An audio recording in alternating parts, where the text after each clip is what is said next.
Hi hello ನಮಸ್ಕಾರ. ನಾನು ನಿಮ್ಮ ಸ್ಪರ್ಶ ಗೌಡ. ಯಾರೆಲ್ಲ ಇನ್ನೂ ಕಾಮನಬಿಲ್ಲು ಕಥಾಗುಚ್ಛ ಯೂಟ್ಯೂಬ್ ಚಾನಲ್ಗೆ ಸಬ್ಸ್ಕ್ರೈಬ್ ಆಗಿಲ್ವೋ ಕೂಡಲೇ ಸಬ್ಸ್ಕ್ರೈಬ್ ಆಗಿ. ಕತೆ ಇಷ್ಟ ಆದರೆ ಶೇರ್ ಮಾಡಿ, ಲೈಕ್ ಮಾಡಿ ಹಾಗೂ ಕಮೆಂಟ್ ಮಾಡಿ. ನಾನು ಇವತ್ತು ಹೇಳ್ತಿರೋ ಕತೆ ಒಂಗಿರಣ ಭಾಗ 210. ರಿಷಿ ಕಚೇರಿಯಿಂದ ಬಂದರೂ ಸಹ ಆರಾಧ್ಯ ಅವನನ್ನು ಮಾತನಾಡಿಸುವ ಸಾಹಸ ಮಾಡಿರಲಿಲ್ಲ. ಕಾಫಿಯನ್ನು ಸಹ ಮೌನವಾಗಿಯೇ ನೀಡಿದಳು.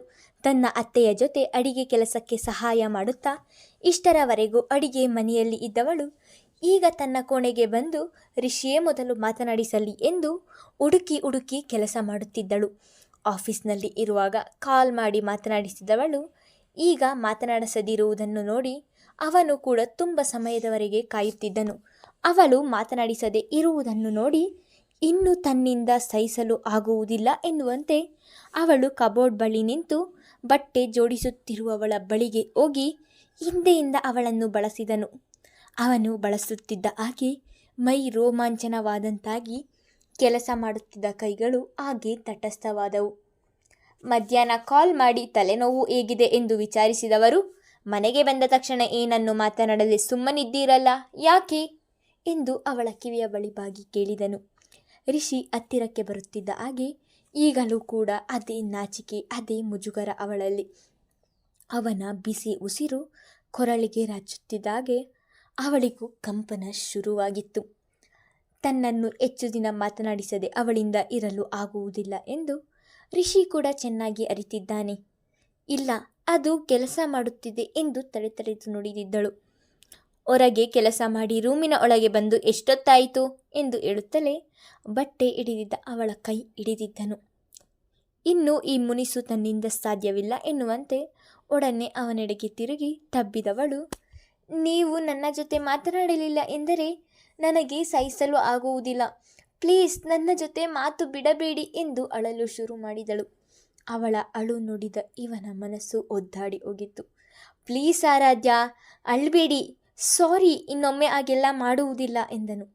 ನಿಮಿಷಗಳ ಕಾಲ ಅತ್ತು ಸಮಾಧಾನವಾದವಳನ್ನು ಹಿಂದೆ ಸರಿಸಿ, ಆರಾಧ್ಯ, ಆದರೆ ಇನ್ಯಾವತ್ತೂ ಕೆಲಸದ ಬಗ್ಗೆ ಮಾತನಾಡಬಾರದು ಎಂದನು. ಇಷ್ಟು ದಿನದಲ್ಲಿ ಅವನ ವ್ಯಕ್ತಿತ್ವವನ್ನು ನೋಡಿದವಳಿಗೆ ಏನೇ ಮಾಡಿದರೂ ಅವನು ಕೆಲಸಕ್ಕೆ ಕಳುಹಿಸುವುದಿಲ್ಲ ಎಂದು ತಿಳಿದು ಹೋಗಿತ್ತು. ಅದಾಗಲೇ ಇವರ ಬಳಿ ವಾದ ಮಾಡಿ ಮನಸ್ಸನ್ನು ಹಾಳು ಮಾಡಿಕೊಂಡು ಇಬ್ಬರ ಮಧ್ಯ ಮನಸ್ತಾಪ ಬರುವುದಕ್ಕಿಂತ ತಾನೇ ಸೋತು ಸುಮ್ಮನಾಗುವುದು ಒಳಿತು ಎಂದು ನಿರ್ಧಾರ ಮಾಡಿ ಆಗಿತ್ತು ಅವಳು. ನಿಮ್ಮ ಮೌನ ನನ್ನನ್ನು ಇಂಚಿಂಚು ಕೊಲ್ಲುತ್ತದೆ. ನಿಮ್ಮಿಂದ ದೂರ ಉಳಿಯಲು ಸಹ ನನಗೆ ಸಾಧ್ಯವಿಲ್ಲ. ನೀವು ಹೇಳಿದ ಹಾಗೆ ಇನ್ನೆಂದೂ ಕೆಲಸದ ಬಗ್ಗೆ ಮಾತನಾಡುವುದಿಲ್ಲ ಎಂದಳು. ಅವಳ ಮಾತು ಕೇಳಿ ತಾನು ಇಷ್ಟು ದಿನ ಮಾತು ಬಿಟ್ಟಿದ್ದಕ್ಕೂ ಅವನಿಗೆ ಬೇಸರ ಆಯಿತು. ಆದರೂ ಅವಳು ಹೇಳಿದ ಮಾತು ಕೇಳಿ ಮನಸ್ಸಿಗೆ ಸಮಾಧಾನವಾದಂತಾಯಿತು. ಧನುಷ್, ಶರದಿ ಇಬ್ಬರು 15 ದಿನಕ್ಕೆ ಎಂದು ಹನಿಮೂನ್ಗೆ ಹೋದವರು 1 ವಾರಕ್ಕೆ ಮರಳಿ ಬಂದಿದ್ದರು. ಶರದಿ, ನನಗೆ ಆಫೀಸ್ನಲ್ಲಿ ವರ್ಕ್ ಇದೆ, ಪಪ್ಪ ನಾನು ನೋಡಿಕೊಳ್ಳುತ್ತೇನೆ ಎಂದರು.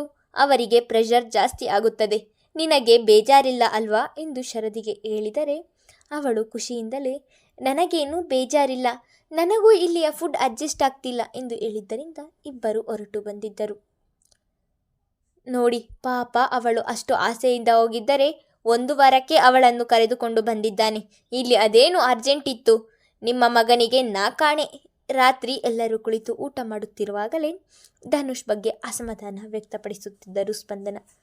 ಆಗಲ್ಲ ಅತ್ತೆ, ಅಲ್ಲಿ ಮಾವ ಒಬ್ಬರಿಗೆ ಕಂಪನಿ ಫ್ಯಾಕ್ಟ್ರಿ ಎಲ್ಲ ನೋಡಿಕೊಳ್ಳುವುದು ಕಷ್ಟ ಆಗುತ್ತೆ ಎಂದು ಬಂದದ್ದು, ನನಗೇನು ಬೇಜಾರಿಲ್ಲ ಎಂದಳು.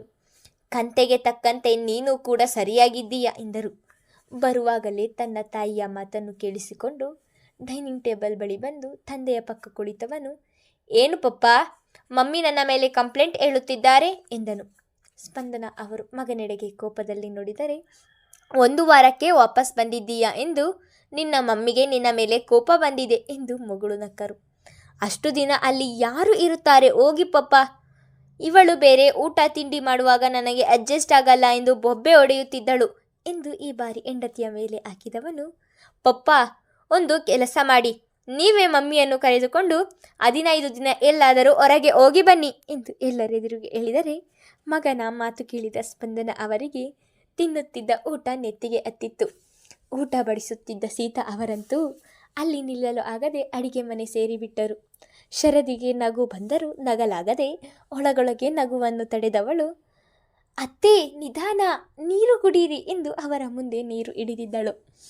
ಅಲ್ಲಿ ಕುಳಿತಿದ್ದ ಮಿಥುನ್ ಅವರು ಮಗನ ಮಾತಿಗೆ ನಗುವನ್ನು ತಡೆಯಲು ಆಗದೆ ಬಾಯಿಗೆ ಕೈ ಅಡ್ಡ ಇರಿಸಿ ನಗಲಾರಂಭಿಸಿದರು. ಇನ್ನು ಊಟ ಮಾಡುತ್ತಿದ್ದ ಸುಗುಣ ಅವರು ಕೂಡ ಇದಕ್ಕೆ ಹೊರತಾಗಿರಲಿಲ್ಲ. ಒಳಗೊಳಗೆ ನಗುತ್ತಿದ್ದರು. ಇನ್ನು ತನ್ನ ಅಣ್ಣನ ಮಾತು ಕೇಳಿದ ಅನತಿ, ವಾವ್, ಸೂಪರ್ ಐಡಿಯಾ ಅಣ್ಣ ಎಂದಿದ್ದಳು. ನೀರು ಕುಡಿದು ಸುಧಾರಿಸಿಕೊಂಡವರು, ಶಟಪ್ ಅನತಿ ಎಂದು ಮಗಳಿಗೆ ಗದರಿ ಮಗನ ಕಡೆ ತಿರುಗಿ, ಇಷ್ಟು ವಯಸ್ಸಾದರೂ ನಿನಗೆ ಏನು ಮಾತನಾಡಬೇಕು ಎನ್ನುವ ಬುದ್ಧಿ ಬರಲಿಲ್ಲವಲ್ಲ ಎಂದರೆ, ನಾನೇನು ತಪ್ಪು ಮಾತನಾಡಿದೆ ಮಮ್ಮಿ? ಪಪ್ಪ ನೀವು ಇಬ್ಬರು ಎಲ್ಲಾದರೂ ಹೊರಗೆ ಹೋಗಿ ಆಯಾಗಿ ಟೈಮ್ ಸ್ಪೆಂಡ್ ಮಾಡಿ ಬನ್ನಿ ಎಂದದ್ದು ತಪ್ಪಾ ಎಂದರೆ, ನಿಂದೇನೂ ತಪ್ಪಿಲ್ಲ, ನಿನ್ನನ್ನು ಹೀಗೆ ಬೆಳೆಸಿದ್ರಲ್ಲ ನಿನ್ನ ಪಪ್ಪ, ಅವರದೇ ಎಲ್ಲ ತಪ್ಪು ಎಂದವರು. ಈಗ ಇಬ್ಬರು ಮಕ್ಕಳು ಮದುವೆಯಾಗಿದೆ, ಇನ್ನೊಬ್ಬಳ ಮಗಳದು ಮದುವೆಯಾದ ಮೇಲೆ ನಾವಿಬ್ಬರು ಹೋಗ್ತೀವಿ ಆಯ್ತಾ ಎಂದು ಕೋಪದಲ್ಲಿ ಹೇಳಿ ಅಲ್ಲಿಂದ ಎದ್ದು ಹೊರಟರು. ಅಲ್ಲ ಪಪ್ಪ, ಅನತಿ ಮದುವೆಗೂ ನೀವು ಟ್ರಿಪ್ ಹೋಗುವುದಕ್ಕೂ ಏನು ಸಂಬಂಧ ಎಂದು ಹೇಳಿದರೆ ಶರದಿಗೆ ಅವನ ಮಾತು ಕೇಳಿ ಆನೆ ಬಡಿದುಕೊಳ್ಳುವಂತಾಯಿತು. ಧನು, ಏನು ಅಂತ ಮಾತನಾಡ್ತಿದ್ದೀಯಾ? ಸುಮ್ಮನೆ ಊಟ ಮಾಡು. ನಿಮ್ಮಪ್ಪ ಅಮ್ಮನ್ನ ಈಗ ಹನಿಮೂನ್ ಕಳಿಸ್ತಿದ್ದೀಯಾ ಎಂದು ಸುಗುಣ ಅವರು ಹೇಳಿದರೆ, ಅಯ್ಯೋ ಅಜ್ಜಿ, ನಾನು ಹೇಳಿದ್ದು ಆಗಲ್ಲ ಎಂದು ತಲೆಯ ಮೇಲೆ ಕೈ ಹೊತ್ತನು. ಅಷ್ಟರಲ್ಲಿ ಮಿಥುನ್ ಅವರು ಊಟ ಮುಗಿಸಿ ಎದ್ದು ಹೋಗಿದ್ದರು. ಧನುಷ್ ಪಕ್ಕ ಊಟಕ್ಕೆ ಕುಳಿತ ಶರದಿ, ಇನ್ನೇಗೆ ಹೇಳಿದೆ, ಅತ್ತೆ ನಿನಗೆ ಬೈಯುವುದೇ ಸರಿ, ಯಾವಾಗ ಏನು ಮಾತಾಡಬೇಕು ಎನ್ನುವ ಅರಿವಿರುವುದಿಲ್ಲವ ನಿನಗೆ ಎಂದು ಅವನ ಬಳಿವಾಗಿ ಕೋಪದಲ್ಲಿಯೇ ಹೇಳಿದಳು. ಶರದಿ, ನಾನು ಏನು ಹೇಳಿದೆ, ನೀವೆಲ್ಲ ಇನ್ನೊಂದು ಅರ್ಥ ಮಾಡಿಕೊಂಡಿದ್ದೀರಾ ಎಂದನು. ಸ್ಪಂದನ, ಏನು ಯೋಚಿಸ್ತಿದ್ದೀಯಾ? ಹನಿಮೂನ್ಗೆ ಎಲ್ಲಿಗೆ ಹೋಗುವುದು ಎಂದು ಯೋಚಿಸ್ತಿದ್ದೀಯಾ ಎಂದು ನಗುತ್ತಲೇ ಹೇಳುತ್ತಾ ಒಳ ಬಂದಿದ್ದರು ಮಿಥುನ್. ಯಾವುದೋ ಆಲೋಚನೆಯಲ್ಲಿ ಇದ್ದವರು ಅವರ ಮಾತು ಕೇಳಿ ಕೋಪಗೊಂಡು, ಅವನೇನೋ ಬುದ್ಧಿ ಇಲ್ಲದೆ ಮಾತನಾಡುತ್ತಾನೆ ಎಂದರೆ ನೀವು ಕೂಡ ಅವನ ತಾಳಕ್ಕೆ ಕುಣಿಯುತ್ತೀರಾ ಎಂದು ಉಸಿಮುನಿಸಿನಿಂದ ಹೇಳಿದರು. ನನ್ನ ಮಗ ಹೇಳಿದ್ದು ಸರಿಯಾಗಿದೆ ಅಲ್ವಾ? ಮದುವೆ ಆದಾಗಿನಿಂದ ನಾವಿಬ್ಬರು ಹನಿಮೂನ್ಗೆ ಹೋಗಿಲ್ಲ, ಇವಾಗ ಹೋದರೆ ಏನು ತಪ್ಪು? ಹನಿಮೂನ್ಗೆ ಹೋಗಲು ವಯಸ್ಸಿನ ಮಿತಿ ಇಲ್ಲ ಗೊತ್ತಾ ಎಂದು ಹೆಂಡತಿಯ ಬಳಿ ಕುಳಿತು ಮೋಹಕವಾಗಿಯೇ ಹೇಳಿದರು. ಹೋಗಿ ಸುಮ್ಮನೆ ಎಂದು ಅವರ ಭುಜಕ್ಕೆ ಹೊರಗೆ ನಾಚಿಕೆಯಲ್ಲಿ ಹೇಳುತ್ತಿದ್ದರು ಸ್ಪಂದನ. ಅವರಿಬ್ಬರು ಒಬ್ಬರಿಗೊಬ್ಬರು ಕೊಡುವ ಗೌರವ, ಒಬ್ಬರಿಗೊಬ್ಬರು ಅರ್ಥ ಮಾಡಿಕೊಂಡಿರುವ ಪರಿಯಿಂದ ಇಷ್ಟು ವರ್ಷದ ಅವರ ದಾಂಪತ್ಯ ಜೀವನ ಸುಂದರವಾಗಿ ಸೊಗಸಾಗಿ ಯಾವ ಅಡೆತಡೆ ಇಲ್ಲದೆ ಸಾಗಿ ಬಂದಿದೆ. ಅವರ ದೇಹಕ್ಕೆ ವಯಸ್ಸಾದರೂ ಸಹ ಅವರ ಪ್ರೀತಿಗೆ ಎಂದಿಗೂ ವಯಸ್ಸಾಗುವುದಿಲ್ಲ. ಪ್ರತಿದಿನ ಹೊಸದಾಗಿ ಉದಯಿಸುವ ಸೂರ್ಯನಂತೆ ಅವರಿಬ್ಬರ ಮನದ ಪ್ರೀತಿ ಪ್ರತಿದಿನ ಹೊಸ ಉರುಪಿನಿಂದ ಕೂಡಿರುತ್ತದೆ. ಅಂದು ಸ್ಪಂದನ ಅವರು ಶಾಲೆಯಿಂದ ಬೇರೊಂದು ಕೆಲಸಕ್ಕೆ ಹೋಗಬೇಕಾಗಿರುತ್ತದೆ. ಶರದಿ, ನೀನು ಕ್ಯಾಬ್ ಬುಕ್ ಮಾಡಿಕೊಂಡು ಬಾ, ನಾನು ಹೋಗಿರುತ್ತೇನೆ ಎಂದು ಶರದಿಗೆ ತಿಳಿಸಿ ಅವರು ಹೊರಟಿರುತ್ತಾರೆ. ಸ್ಪಂದನ ಅವರು ಹೇಳಿದ ಹಾಗೆ ಶಾಲೆ ಮುಗಿದ ನಂತರ ಕ್ಯಾಬ್ ಬುಕ್ ಮಾಡಿಕೊಂಡು ಮನೆ ಕಡೆ ಹೊರಟಿದ್ದಳು. ಸಿಗ್ನಲ್ ಕಲ್ಲಿ ಕಾರು ನಿಂತಿತ್ತು. ಕಾರಿನಲ್ಲಿ ಕುಳಿತಿದ್ದ ಶರದಿ ಕಿಟಕಿಯಿಂದ ಆ ಕಡೆ ಈ ಕಡೆ ನೋಡುತ್ತಿದ್ದವಳಿಗೆ ತನ್ನ ಪಕ್ಕದಲ್ಲಿಯೇ ನಿಂತಹ ಕಾರಿನ ಒಳಗೆ ಅನತಿ ಕಂಡಿದ್ದಳು. ತನಗೆ ನೇರವಾಗಿ ನಿಂತಿದ್ದರಿಂದ ಅನತಿಯ ಮುಖ ಸ್ಪಷ್ಟವಾಗಿ ಕಾಣುತ್ತಿತ್ತು. ನಂತರ ಕಾರು ನೋಡಿದರೆ ಇದು ನಮ್ಮ ಕಾರಲ್ಲ, ನಮ್ಮ ಡ್ರೈವರ್ ಕೂಡ ಅಲ್ಲ, ಇವನನ್ನು ನೋಡಿದರೆ ಡ್ರೈವರ್ ಥರ ಕಾಣಿಸುವುದಿಲ್ಲ, ದುಬಾರಿ ಬೆಲೆಯ ಕಾರು ಇದು, ಯಾರು ಇವನು, ಯಾರ ಜೊತೆ ಬಂದಿದ್ದಾಳೆ ಎಂದು ಯೋಚಿಸಿದವಳು ಇನ್ನೇನು ಅನತಿ ಎಂದು ಕೂಗಬೇಕು. ಅಷ್ಟರಲ್ಲಿ ಕಾರು ಮುಂದೆ ಚಲಿಸಿತು. ಒಡನೆಯೇ ಕೈಯಲ್ಲಿದ್ದ ಮೊಬೈಲ್ನಲ್ಲಿ ಕಾರಿನ ನಂಬರ್ ಫೋಟೋ ತೆಗೆದವಳು, ಅಣ್ಣ ಪ್ಲೀಸ್ ಆ ಕಾರನ್ನು ಫಾಲೋ ಮಾಡಲು ಆಗುತ್ತಾ ಎಂದು ಡ್ರೈವರ್ಗೆ ಕೇಳಿದರೆ, ಸಾರಿ ಮೇಡಮ್, ಲೊಕೇಶನ್ ಬಿಟ್ಟು ನಾವು ಬೇರೆ ಕಡೆ ಎಲ್ಲೂ ಹೋಗುವುದಿಲ್ಲ, ಹಾಗೆ ಮಾಡಿದರೆ ನಮ್ಮ ಕಂಪನಿಯವರು ನಮ್ಮ ಮೇಲೆ ಆಕ್ಷನ್ ತೆಗೆದುಕೊಳ್ಳುತ್ತಾರೆ ಎಂದು ಕ್ಯಾಬ್ ಡ್ರೈವರ್ ನಿರಾಕರಿಸಿದರು. ಡ್ರೈವರ್ ಹೇಳಿದ ಮಾತನ್ನು ಕೇಳಿ ಅವರ ಪರಿಸ್ಥಿತಿಯನ್ನು ಅರ್ಥ ಮಾಡಿಕೊಂಡವಳು ಹಾಗೆ ಸುಮ್ಮನಾದಳು. ಮುಂದುವರಿಯುವುದು, ಅನತಿ ಯಾರ ಜೊತೆ ಹೋಗುತ್ತಿದ್ದಾಳೆ ಎಂದು ತಿಳಿದುಕೊಳ್ಳಲು ಮುಂದಿನ ಸಂಚಿಕೆಯವರೆಗೂ ಕಾದು